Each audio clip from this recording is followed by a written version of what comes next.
Today we're reading Diary of a Wimpy Kid, The Getaway by Jeff Kinney.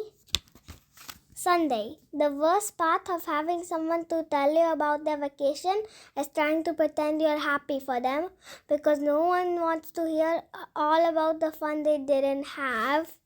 The only vacations I want to hear about the ones where things go wrong. That way I don't feel bad for missing out. Well, my family just got back from vacation, and believe me, if I could have stayed home, I would have, but I didn't have a choice. A few weeks ago, this vacation wasn't even supposed to happen.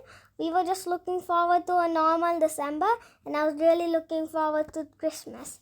But Mom and Dad were getting all stressed out about everything, and the way we had to get ready for the holidays, we were way behind on decorating the house, and nothing was gonna go the way it was supposed to. I'm sure we could have gotten our act together in the time for Christmas, but one night an ad came on TV and it totally turned our holidays upside down.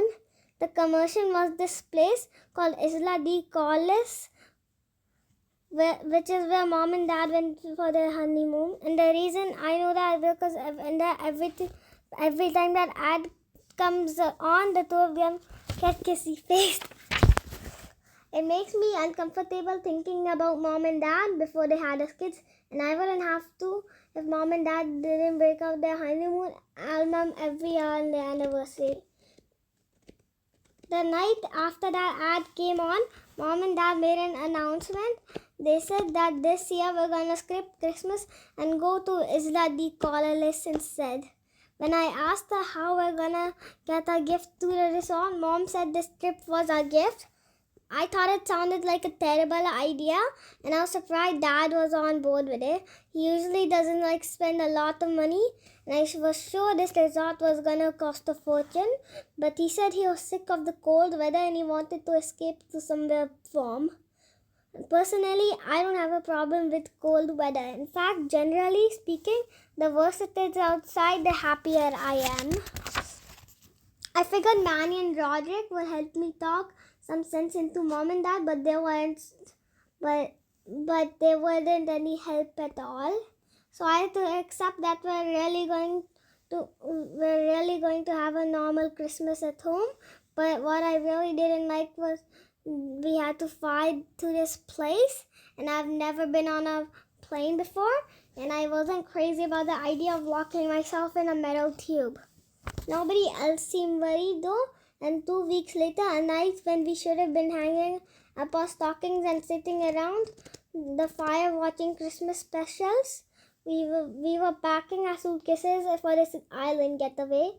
Monday, we left the house around 8 o'clock in the morning of Christmas Eve. Dad was pretty uptight because he wanted to leave an hour earlier, but Mom said he was being ridiculous and we'd get to the airport in plenty of time. It was only 20 degrees outside, but Roderick was already dressed for vacation. It turned out Dad was right. We should have left earlier because apparently Christmas Eve one of the busiest travel days of the year. So the roads were choked with families driving to see their relatives, and nobody really seemed to be in the Christmas spirit either. What made things a lot worse was when it started to snow. After that, things slowed to a crawl. Mom and Dad started arguing over what time we should have left, and Dad almost missed the exit for the airport. He had to cut all across 3 lanes of traffic, which didn't look easy. When we reached the airport, the main parking lot was full. That means we had to park in the economy lot, which was pretty far away. Dad said he dropped the rest of us off at the curb with all the luggage, and then he'll come to meet us after he parked.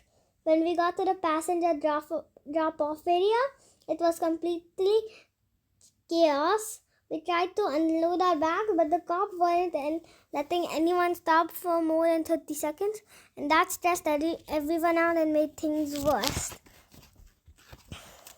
I had to get back in the van so I could help Dad with the rest of the bags. Ordinarily, that kind of thing would have been Roderick's job, but since he was dressed for 80-degree weather, he got out of it.